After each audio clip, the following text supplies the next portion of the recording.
Okey. Merupakan satu dongengan umat terdahulu. Dia sebut dalam Quran. Apa yang dibacakan memanglah dalam Quran cerita umat terdahulu, tapi dia bukan dongengan. Bukan dongeng, benda betul. Kan, dongeng ni benda yang tak betul. Quran cerita benda-benda dahulu, cerita zaman nabi-nabi terdahulu, cerita pasal Nabi Lut. Nabi Lut, kaum Lut, kaum LGBT. Sekarang namanya kaum LGBT. Kan, kat Malaysia pun dah ada nak hidupkan LGBT. Benda haram. Kan, tak boleh. Kata ni jiwa kita macam tak boleh, benda haram. Kan, sama juga orang suka mencuri, takkan kita nak benarkan dia mencuri sebab jiwa dia suka mencuri, kita nak bagi dia hak mencuri. Tak boleh. Kan, benda haram. Tapi benda orang macam ni dah ada zaman dulu. Zaman Nabi Lut dah ada berbahaslah mereka dengan Nabi Lut. Berbahas dengan Nabi pun tak jalan juga, sehingga akhirnya Allah perintahkan Nabi Lut keluar daripada bandar dia. Mereka dimusnahkan Allah Subhanahu Wa Taala. Mereka bukan berbahas dengan orang biasa-biasa. Kumpulan LGBT ni telah berbahas dengan Nabi pun tak jalan juga, hingga dibinasakan Allah Subhanahu Wa Taala. Cerita dah berlaku, benda dah berlaku. Kan? Kaum Firaun cerita berlaku. Namrud, Sabak, Balqis, kaum Samud, semua kaum-kaum tu memanglah mereka tu cerita-cerita dahulu, tapi bukan dongengan, sebab benda pasti, benda berlaku. Untuk jadi ibrah pengajaran.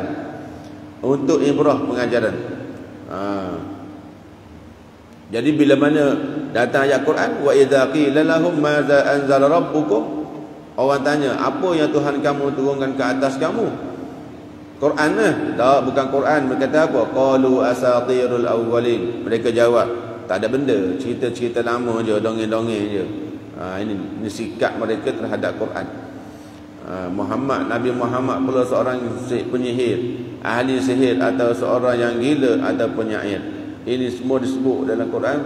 Propaganda yang mereka sebarkan dalam masyarakat agar masyarakat memandang serong kepada orang yang bawa agama.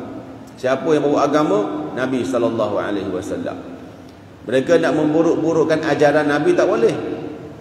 Apa ajaran Islam yang tak betul Nabi bawa? Nabi kata jangan sembah berhala. Betul? Apa nak sembah benda yang kamu cipta dengan tangan kamu sendiri? Buat apa nak sembah benda yang tidak boleh bagi manfaat, memberi mudarat, yang tak dicakap? Golongan-golongan penyembah berhala ni telah berbahas dengan Nabi. Dia berbahas dengan Nabi Ibrahim, berbahas dengan Nabi Ibrahim. Ya, tapi kalah juga, tak beriman juga. Orang yang menang dibakar dalam api. Yang menang ni pula kena bakar. Biasa. Menang tak semestinya dapat hadiah. Yang menang siapa? Nabi Ibrahim. Pasal dia berbahas dengan orang penyembah berhala. Mengapa kamu nak sembah benda yang tak dicakap? Kan? Jadi mereka tak jawab. Maka sebab mereka ada kuasa, mereka bakar Nabi Ibrahim. Kan? Gitu ceritanya. Jadi mereka nak menghina, atau mereka nak kata agama yang dibawa salah, tak boleh. Kalau Nabi kata jangan minum arak, betul tak boleh minum arak. Arak ini membawa kerosakan dalam keluarga, masyarakat, negara. Kan? Tak boleh. Nak kata ajaran tak betul, memang betul. Dan jangan berzina. Betul. Buat apa berzina? Zina ni benda yang merosakkan keturunan, memecahkan keluarga, menyebarkan penyakit. Zina mecahkan keluarga, meruntuhkan keluarga, hilang keturunan nasab. Itu zina. Bukan betul. Jadi ajaran Islam yang dibawa oleh Nabi SAW betul. Nak betul. Dia nak cari kesalahan kat mana kesalahan? Tak ada. Bila tak ada, maka dia carilah. Dia pun buat propaganda merosakkan orang yang bawa agama tu. Siapa? Rasulullah SAW. Nabi. Dia nak kritik Islam tak boleh. Dia kritik Nabi. Nabi maksum, memang tak ada masalah. Zaman sekarang dia nak kritik Islam tak boleh. Dia kritik orang yang bawa Islam. Memang boleh kritik lah, sebab orang yang bawa Islam zaman sekarang ni bukan Nabi. Pendakwah je pun, ulama saja. Ulama bukan maksum. Maka memang boleh kritik lah. Kesilapan ni, silap ni, dia pun salah ni salah. Pasal dia kritik ulama. Nak kritik Islam tak boleh. Kalau dia kritik Islam, orang marah. Kena pula orang tu orang Islam juga. Awak kritik Islam memang susah. Jadi Islam dah betul, cantik dah Islam, tak boleh kritik. Tapi nak suruh orang jauh daripada Islam, dia kritik orang yang bawa Islam. Kalau zaman Mekah, dia kritik Rasulullah sendiri. Nabi tu dia kata ahli sihir ni, penyair ni. Dia kritik Nabi. Nabi maksum pun dia kritik. Zaman sekarang nak kritik Islam tak boleh. Dia kritik golongan yang bawa Islam. Siapa yang bawa Islam? Golongan ulama, kan, orang ada kecintaan kepada agama. Jadi dia kritik golongan-golongan ni. Memang boleh kritik sebab mereka tu manusia juga, mesti ada kelemahan. Mesti ada kelemahan, awak cari memang akan jumpa. Sebab itu Islam larang jangan cari. Wala tajassasu wala yaghtab ba'dukum ba'da wala tajassasu. Jangan kamu ngintip-ngintip cari kesalahan orang nak disebarkan. Memang akan jumpa kalau cari. Melainkan dia buat secara terbuka. Jadi benda ni berlaku bila? Dah berlaku zaman Rasulullah dulu dah. Orang nak menghalang agama, dia kritik Nabi SAW. Dia kata dia serang batang tubuh Nabi. Dia serang batang tubuh orang yang bawa agama. Bila dia tak mampu nak serang agama sebab ajaran agama tu betul, bertepatan dengan akal, yang diharamkan oleh agama semua patut haram. Patut haram, yang diharamkan patut haram. Maka dia nak kritik tak boleh. Dia kritik orang batang tubuh orang yang bawa agama. Itu teknik, kaedah. Macam-macam dan tak berhenti. Wa yakiduna kaida. Allah sebut dah, innahum yakiduna kaida. Mereka pasti akan buat bermacam-macam rencana tipu daya. Tipu kita ni jangan tertipu. Tertipu sekali tak apa, bukan kegagalan, tetapi mengekalkan diri dalam ditipu kali kedua, ketiga tu mana gagal lah kita. Macam orang berusaha nak berjaya, kalau dia gagal sekali, dia bukan bermakna gagal. Kegagalan yang sebenar bila mana dia gagal untuk mengelakkan diri, gagal kali yang kedua, ketiga, keempat tu gagal je. Kesilapan yang sama. Orang yang buat kesilapan bukan gagal lagi. Bila dia mengulangi kesilapan baru gagal. Sebab kegagalan tu biasa, silap tu biasa. Buat kerja tersilap, tersilap tak apa. Dia mengulangi kesilapan yang sama, ulang lagi kesilapan yang sama, itu dah gagal dah tu. Tak ada perubahan. Jadi maka di sini baginda sampai tahap nak bunuh. Dan ni kemuncak ni nak bunuh ni. Sampai kemuncak nak bunuh, tutup mulut terus, cakap pun tak hilang, tak berhenti juga, bagi ancaman tak berhenti juga, kan? Cakap gini-gini tak berhenti juga, maka sampai tahap bunuh. Mereka merancang untuk membunuh baginda sebagaimana diceritakan oleh firman Allah Subhanahu wa taala surah Anfal. Surah Anfal ni, dan ingatlah ketika orang-orang kafir Quraisy memikirkan daya upaya terhadapmu. Ini cerita ni. Surah Al-Anfal ni, wa idh yamkuru bikal ladzina kafaru liyuthbituka aw liyaqtuluka. Sampai liyaqtuluka tu. Ingatlah ketika mana orang Quraisy itu memikirkan daya terhadapmu untuk menangkap. Liyuthbituka, nak tangkap. Tangkap senang, tangkap, letak dalam penjara, tutup mulut, senang, tak cakap. Kan? Liyuthbituka aw yaqtuluka. Aw liyaqtuluka, atau bunuh. Bila bunuh mati, bila mati tak cakap dia. Senang. Ini kaedah ni sama digunakan untuk zaman lepas Nabi. Kan kalau kita tengok sejarah-sejarah umat Islam, tokoh-tokoh agama ni dia tangkap masuk penjara. Tangkap masuk penjara. Kemudian kalau tak penjara, bunuh, tembaklah, gantunglah. Cuma kat Malaysia ni alhamdulillah lah tak sampai tahap tu lagi. Belum diuji tahap tu lagi. Kita diuji dengan cercaan je lah. Cercaan, ancaman. Tapi tempat lain tangkap, masuk penjara. Masuk penjara ni ada yang masuk penjara sebab dia baik pun masuk penjara, ada yang masuk penjara sebab dia jahat. Sebab tu orang masuk penjara ni, bila tentu kita nak hina tak boleh hina lagi, sebab tak tahu kenapa dia masuk penjara. Tengok kenapa dia masuk penjara. Kalau masuk penjara kerana kata Allah tu benar, agama tu benar, biasalah. Kan nak kata dia jahat pula. Tapi kalau dalam neraka, masuk neraka memang jahat. Masuk neraka, masuk neraka memang jahat, confirm. Kalau masuk penjara, kenapa dia masuk penjara? Sebab ni, sebab ni, sebab. Tengok sebabnya kenapa. Sebab penjara kan. Penjara ni dunia punya yang merentahnya manusia. Kalau neraka, kenapa masuk neraka? Memang sebab jahat. Tak ada dah, oh baik tapi masuk jahat. Dia ni baik tapi masuk neraka. Tak ada. Memang dia bermasalah, berdosa. Orang berdosa masuk neraka. Cukup syarat masuk neraka, masuk neraka. Tapi kalau penjara ni, tengok kenapa dia masuk penjara, tanya balik kan. Jadi nak kurung Nabi, nak bunuh Nabi, au yukhrijuka, atau nak mengusir Nabi, au yukhrijuka, nak mengusir Nabi. Wa yamkuruna wa yamkurullah, mereka sentiasa buat rancangan, Allah juga buat perancangan. Wallahu khairul makirin, Allah sebaik-baik perancang.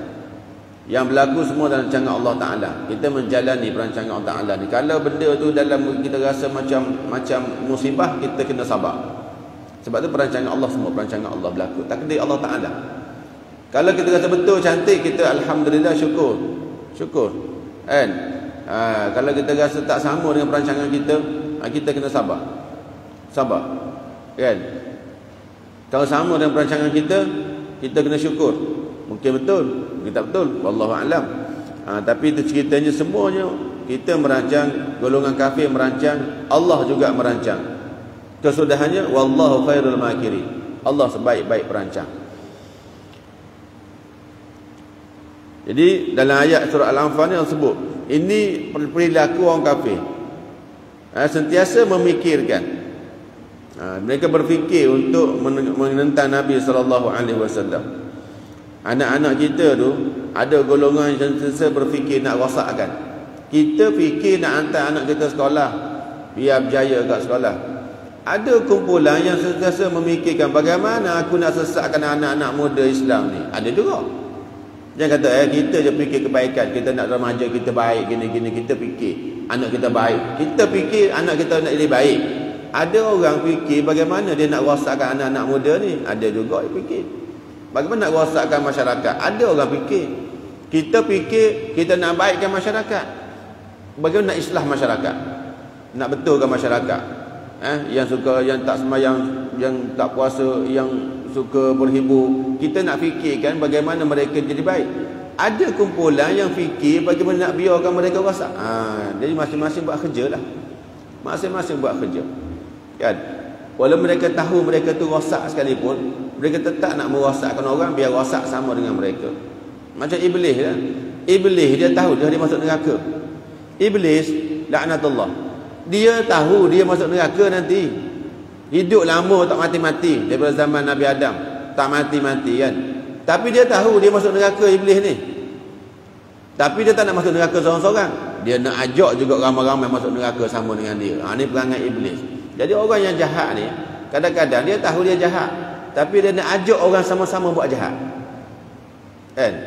Macam golongan LGBT kat kota tu, dia dah ada masalah. Orang nak sibuk main bola, dia sibuk nak suruh orang sokong LGBT masuk padang bola.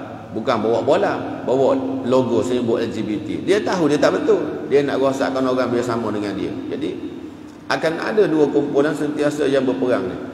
Cuma kita kena sedarlah, bila kita buat kerja, ada orang buat kerja.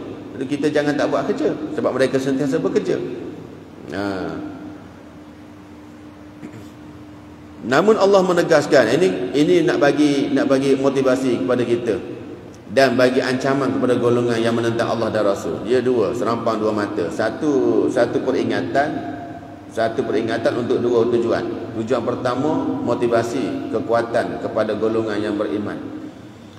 Tujuan kedua, ancaman kepada golongan yang menentang.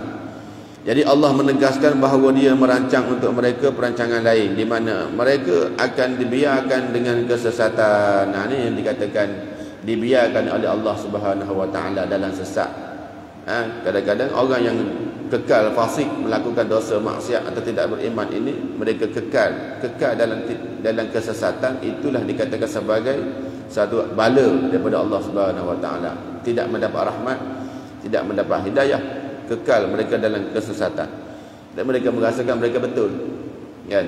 Orang sesat tapi dia rasa dia betul, itulah sebenar-benar bala. Kalau kita bawa kereta, tuan-tuan, bawa kereta, kita nak balik Kota Baru katakan, nak balik Kota Baru. Kalau kita bawa kereta balik Kota Baru, orang yang tahu dia sesat tak ada masalah. Sebab apa? Dia cepat-cepat akan cari jalan keluar. Dia akan perbetulkan kesesatan dia. Kita dah salah jalan ni, dia akan cepat-cepat U-turn, cari jalan betul. Tak ada masalah. Orang yang sesat tapi dia tak sedar dia sesat, Dia nak hala ke Kota Baru, tapi sekarang dia sedang menghala ke Perlis. Dia pun yakin kita nanti dalam 2 jam sampai Kota Baru 2 jam sampai Kota Baru, bawa kereta selamba, bawa kereta. Tak sampai-sampai. Sedar-sedar minyak habis. Tak sampai-sampai. Sedar-sedar anda sedar. Ini yang orang yang betul-betul rugi. Dia tak sedar dia sesat. Tapi dia seronok rasa kita nanti 2 jam sampai Kota Baru tak ada masalah, dia hal-hal lepak-lepak sehingga makan kedai warung sembang, bergurau senda, bergulak ketawa. Sebab seronok ni nanti nak sampai tempat, padahal dia sesat. Sedar-sedar inilah orang yang betul-betul dibala oleh Allah Subhanahu Wa Taala. Duduk atas muka bumi ni dia sesat. Dia sesat, tak beriman dengan Taala atau kekal dalam maksiat.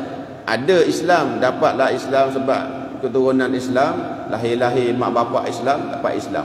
Tapi membesar dalam keadaan sesat. Dia ingat dia betul. Seronok dia hidup atas muka bumi ni. Seronok hidup atas muka bumi, macam-macam dia buat. Kan, bisnes pun TikTok naik. Pengikut pun ramai, isteri pun okey, anak-anak berjaya. Hiduplah dia mewah. Mati baru sedar sesat. Mati baru sedar lah sesat rupanya atas muka bumi dulu. Nak buat apa dah mati. Ini ya kerugian. Ini kerugian. Lepas tu dia kata Allah membiarkan mereka dalam kesesatan, di mana mereka akan dibiarkan dalam kesesatan. Jangan seronok. Sedangkan mereka tidak mengetahui dan mereka nanti akan diberi balasan setimpal dengan tipu daya mereka. Allah Subhanahu Wa Taala dalam ayat ini menamakan pembalasan terhadap tipu daya mereka dengan cara belah, istidraj, helah, istidraj. Ini yang kita kata istidraj. Istidraj ni perkara luar biasa yang diperolehi oleh orang-orang yang tidak beriman, orang yang fasik, orang jahat, tapi dapat benda luar biasa. Apa luar biasanya? Kalau dia bisnesnya menguasai dunia, kaya dia, untung tak pernah rugi. Kalau dia bercakap, satu stadium dengar cakap dia, tak boleh bantah, terpedaya, terpesona dengan cakap dia. Itu kekuatan dia berbicara, kebolehan berbicara. Kalau dia bercakap, dia buat apa? Banyak kelebihan, cantik, menyebabkan orang semua terpesona. Orang tak nampak. Jadi ini istidraj namanya. Allah bagi berbagai-bagai kelebihan kepada dia, tapi dia makin jauh daripada agama. Diberi berbagai kelebihan, tapi makin jauh daripada agama. Itu namanya istidraj. Istidraj. Dan yang kedua ialah penangguhan. Allah tangguhkan pembalasan yang sepatutnya dia dapat. Allah tangguhkan pembalasan dia yang sebenarnya mendorong. Bila buat dosa tak jadi masalah, hidup makin bahagia. Sepatutnya bila buat dosa ni hidup sengsara, kita katakan buat dosa hidup sengsara, jiwa tak tenang. Tapi orang ni tengok macam okey je. Dia tangguh pembalasannya. Pembalasan dia tangguh yang akan mendapat azabul akbar, azab yang lebih besar dengan di akhirat, dapat azab akhirat. Ini yang dua bentuk azab. Istidraj dengan penangguhan ni yang sebenarnya akan mendorong bertambah-tambah dosa dan mengundang azab yang pedih sebagai tipu daya, kaida. Innahum yakiduna kaida wa akidu kaida. Seterusnya Allah menjanjikan Rasulnya dengan kebenangan dan memerintahkan bagi kita bersabar dan tidak terburu-buru. Kena sabar. Kalau kita tak dapat apa yang kita nak lagi, kita kena sabar. Jangan terburu-buru. Jangan terburu-buru, sebab perancangan Allah yang akan berlangsung perancangan Allah Subhanahu Wa Taala. Allah tahu masa yang sesuai. Masa sesuainya bila? Kalau isteri kita mengandung, kita tunggu je bila nak bersalin. Kita tak pernah usaha pun nak suruh dia cepat bersalin. Jumpa doktor, tolong cepatkan saya salin ni sebab saya nak pergi KL. Minggu depan saya ada outstation dekat London, tapi saya nak sambut kelahiran baby saya. Tolong cepatkan sikit keluar. Tak ada. Kita tak akan cepatkan isteri kita bersalin. Tunggu diu dia, tunggu tarikh masa dia. Sebab itu perancangan Allah. Allah tentukan bila dia keluar, dia keluar. Kita tak kacau pun. Kita tak kacau. Sebab itu yang berlaku perancangan Allah. Masa yang nak keluar tu bila? Yang terbaik Allah keluarkan. Kadang-kadang keluar 7 bulan dah keluar. Allah nak nguji mak bapak dia pula. Dulu Allah bagi berita gembira. Berita gembiranya apa? Bang, saya pregnant bang. Alhamdulillah, syukur gembiranya pasal dapat pregnant. Tu Allah uji dengan nikmat. Dapat anak. Dapat berita mengandung. Allah uji dengan nikmat. Kemudian tiba-tiba 7 bulan keluar awal, peramatan, 8 bulan dah keluar, kena masuk inkubator pula ke hospital. Allah uji juga. Allah uji dengan kesusahan pula. Nak tengok sabar ke tak sabar. Semua ni ujian Allah Ta'ala, tuan-tuan. Perancangan berlaku mengikut kehendak Allah, dia nak uji kita. Senang susah semua ujian. Cuma orang salah faham je, bila uji dengan kesenangan dia kata Tuhan sayang kita, Tuhan sayang kita. Kan? Fa ammal insanu idza mabtalahu rabbuhu fa akramahu wa na'amahu fa yaqulu rabbi akraman. Bila manusia diuji dengan kesenangan, diberi nikmat yang melimpah ruah, dia kata Allah Tuhan sayang kita. Allah muliakan kita. Allah muliakan kita. Bila diberi kemewahan, kesenangan, kenikmatan, dapat apa yang dia nak, Allah uji kita. Wa amma idza mabtalahu fa qadara alaihi rizqahu. Bila mana diuji dengan kesusahan, dia sempitkan rezeki. Dia sempitkan rezeki. Daripada sehat dia sakit, niaga tak untung, bisnes merudum, isteri lari, anak-anak bermasalah, diuji dengan kesusahan, fa yaqulu rabbi ahana. Dia kata Tuhan telah hina dia, Tuhan benci dia, Tuhan marah dia. Ini manusia tidak faham. Allah bagi nikmat, Allah bagi musibah satu ketika untuk menguji je. Kan? Sama lah kita berlaku ni, betul dia kata sini. Allah janji kebenaran, Allah janjikan kemenangan. Kita ni orang beriman, orang yang bertahan untuk menegak agama, pasti menang. Pasti menang. Kemenangan yang sebenar adalah syurga. Sebab tu dia menang, sebab dia akan masuk syurga. Kesudahannya, bukan perjalanannya. Awak mendahului 3-0 sekalipun, minit ke 91 orang dah sumbat gol 4, awak kalah 4-3. Memanglah sepanjang masa tadi awak mendahului 3-0 main bola kan, tapi tak menang lagi. Minit ke 80 perlawanan dihentikan. Sebab apa? Sebab hujan lebat sangat. Pengadil berhentikan perlawanan. Sebab apa? Hujan lebat sangat. Pasukan A mendahului 3-0. Adakah dia diisytiharkan menang? Tak. Tak menang. Pasal ada 10 minit lagi. 10 minit lagi ada. Perlawanan ditunda. Pasukan A mendahului 3-0. Mendahului bukan menang. Pasal belum habis. Jadi kita orang beriman, kita beriman dengan Quran, kita beramal dengan perintah Allah Ta'ala, hidup atas muka bumi ni, macam mana susah ke senang ke, tak menang lagi. Tak menang kita. Mati tak menang lagi. Pergi alam barzah tak menang lagi. Masuk mahsyar, di tiang sirat, masuk syurga baru kira menang. Dah tutup. Dah menang. Masa dah tamat. Baru menang. Sebab tu dia kata sini, Allah menjanjikan kemenangan. Orang beriman, Allah janjikan kemenangan sebab dia akan masuk syurga. Maka sebelum menang tadi, kenalah bersabar. Memerintahkan Nabi supaya bersabar. Allah perintah Nabi sama dengan Allah perintah kita. Sebab kita bawa kerja Nabi. Nabi wafat. Mana Nabi tak wafat? Nabi wafat. Maka siapa bawa kerja Nabi? Kita lah. Ulama lah bawa kerja Nabi. Dalam perjalanan nak menuju kemenangan itu, macam-macam alasan, macam-macam masalah ada. Allah uji dengan macam-macam masalah ke, macam-macam kan. Maka sabar. Dan jangan terburu-buru. Jangan terburu-buru. Benda belum masa, kamu jangan cuba nak jolok.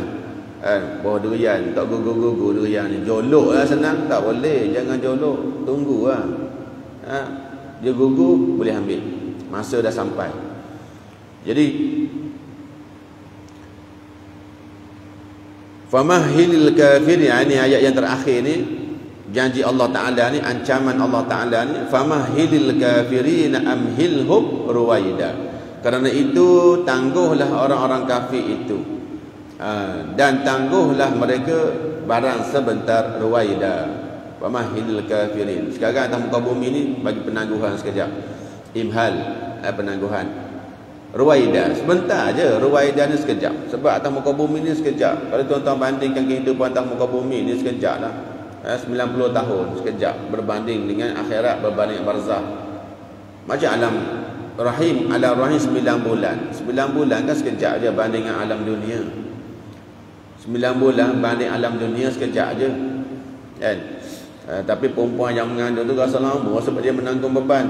9 bulan pun lama juga. Sebab ia menanggung beban, menunggu kan.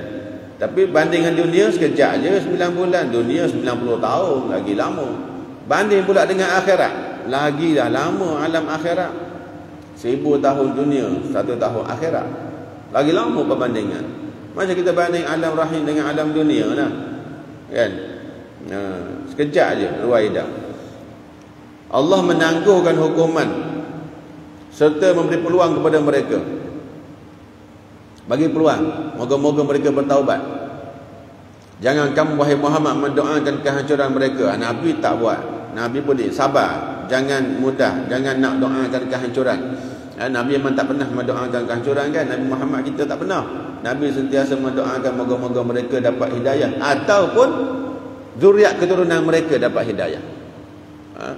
Bila mana malaikat penjaga gunung Taif nak hempak bandar Taif dengan gunung Taif kan, sebab mereka halau Nabi daripada berdakwah di bandar Taif.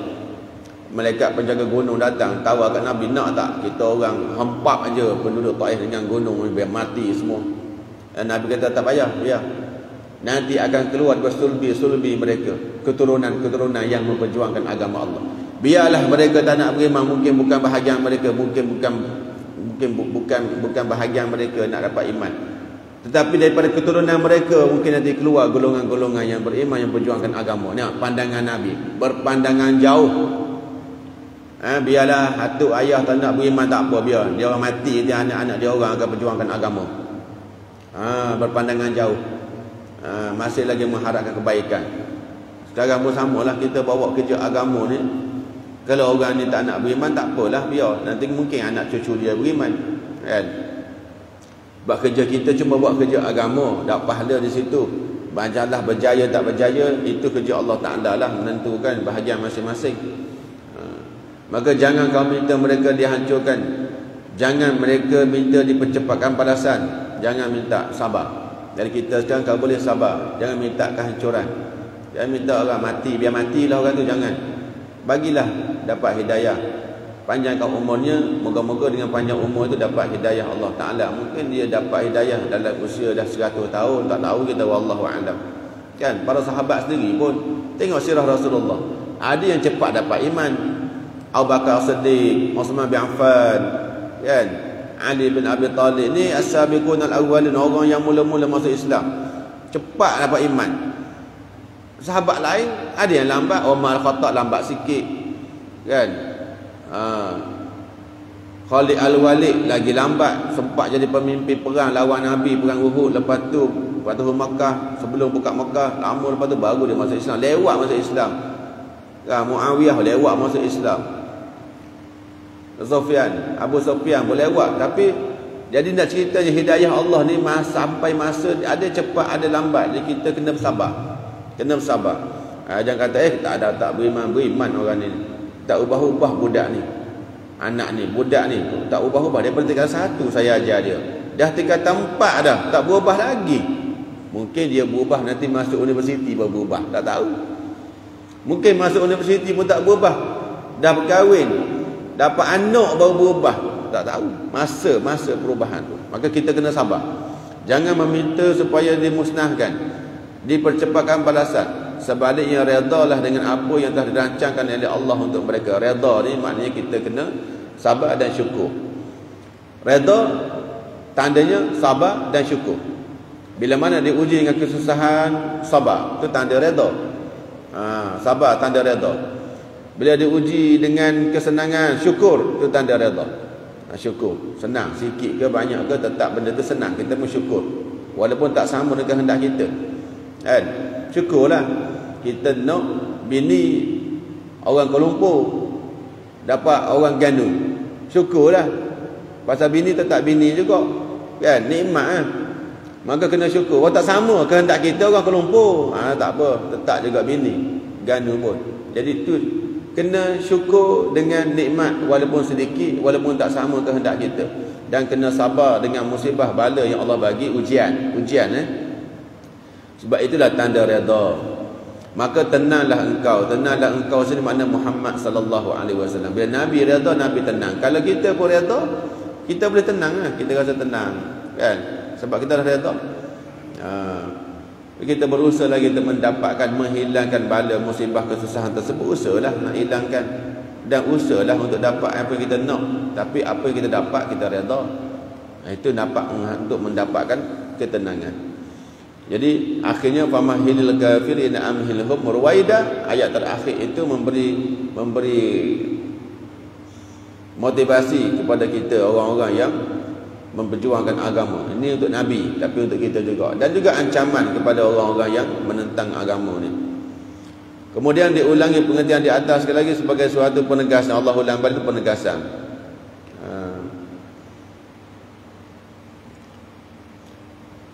Berilah peluang untuk mereka sedikit-sedikit atau sehingga tempoh terdekat dan kamu akan menyaksikan azab.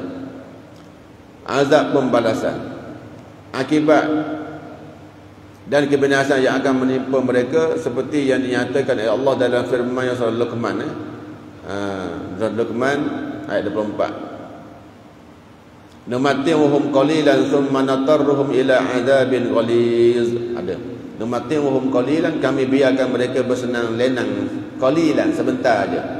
Bersenang lenang sebentar. Banding dengan syurga, syurga selama-lamanya. Maka dunia ni sebentar aja. Duduk 100 tahun pun sebentar aja. Dalam zaman dulu ada orang jadi raja selama 50 tahun, sebentar aja 50 tahun pun. Dia tak rasa dah. Dia tak rasa pun 50 tahun tu lama kan. Macam kita lah, kita tak rasa kita hidup lama. Padahal umur dah 50, baru rasa duduk sekejap.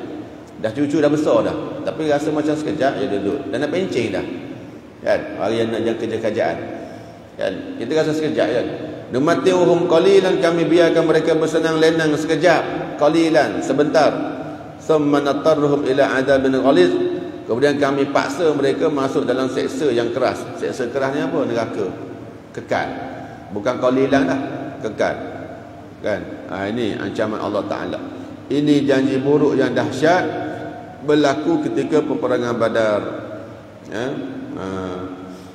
Kekalahan mereka dalam peperangan lah. Mereka kalah dalam perang Badar. Walaupun mereka ramai, kalah dalam perang Badar. Kemudian akan ditambah lagi dengan azab di akhirat. Semua orang yang mati, orang musyrikin Mekah yang mati dalam perang Badar tu, ditambah lagi azab di akhirat. Dan mati perang kalah, kalah perang, azab di akhirat. Semuanya ini merupakan suatu peringatan terhadap sikap dan pendirian mereka, orang yang musyrikin Mekah, orang kafir ni. Sampai sekarang pun, di samping merupakan ingatan supaya jangan mengikut jejak langkah mereka. Jadi orang sekarang jangan ikut jejak langkah mereka ni yang telah dibinasakan Allah Ta'ala disebabkan oleh sikap mereka yang menentang kebenaran. Menentang kebenaran tu apa? Islam yang dibawa oleh Nabi SAW, dan juga sampai sekarang dibawa pula oleh para alim ulama, orang yang ada kesedaran ini untuk bawa Islam. Jangan lawan, jangan tentang. Sebab apa? Kalau kamu tentang, kamu juga akan mendapat pembalasan yang sama kan. Itu yang ceritanya.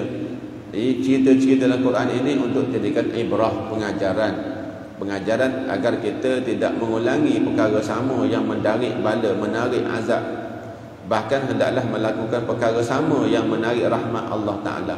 Sebab dalam Quran ada cerita kebinasaan, ada cerita tentang kejayaan, kebahagiaan golongan-golongan yang dirahmati Allah Subhanahu Wa Ta'ala. Itu kita sentiasa baca Quran, tuan-tuan. Sentiasalah baca Quran. Kalau kita sentiasa khatam, dah khatam, biasa khatam, jangan sekali bila baca Quran tengok bahagian ya ayyuhalladzina amanu, tengok terjemahannya apa. Biasa khatam, baca khatam, alhamdulillah, Fatihah sampai minal jinnati wan nas, pusing balik. Baca doa khatam, pusing balik. Habis baca doa khatam, pusing balik. Dah biasa khatam-khatam, alhamdulillah lah, ramai orang tak khatam. Cuma kita tak berpada dengan khatam sahaja, kita up lagi. Lepas ni kita baca Quran, sebab dah biasa dah khatam, kita baca Quran sampai ayat ya ayyuhalladzina amanu, stop. Tengok terjemahan. Apa ni maksud ni? Wahai orang beriman, apa ni? Apa Allah nak perintahkan ni? Sebab kita ni orang beriman. Dari ayat ni untuk kita lah. Kita baca, oh Allah perintahkan. Allah perintahkan apa ni? Kita nak tahu. Sebab kita orang beriman. Dah tahu, tengok. Kalau ada, alhamdulillah. Tak ada, kena adakan perintah tu. Baru sambung balik baca. Sambung balik sampai ya ayyuhalladzina amanu, berhenti sekejap, tengok terjemah. Cuma lambat sikit lah khatam, tak apalah. Lambat sikit khatam pun kita upkan kita punya kaedah kan. Bukan nak khatam tapi tak tahu pun benda. Kita nak up sikit kita punya kita punya hubungan kita dengan Al-Quran, muamalah kita dengan Quran. Jadi kita dah bukan setakat khatam, kita nak tahu perintah apa untuk kita. Kita pun baca.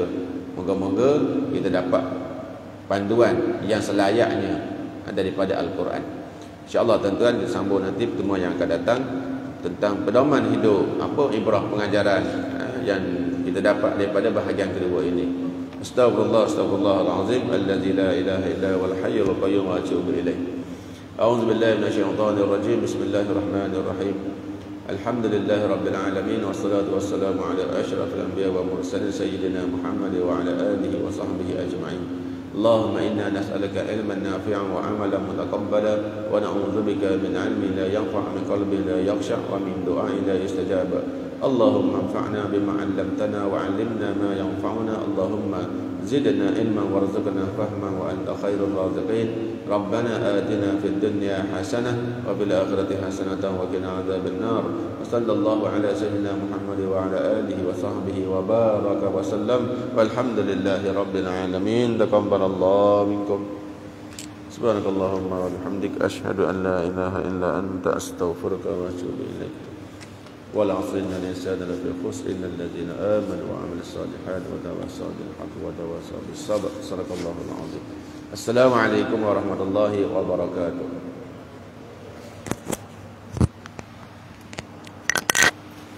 الله أكبر.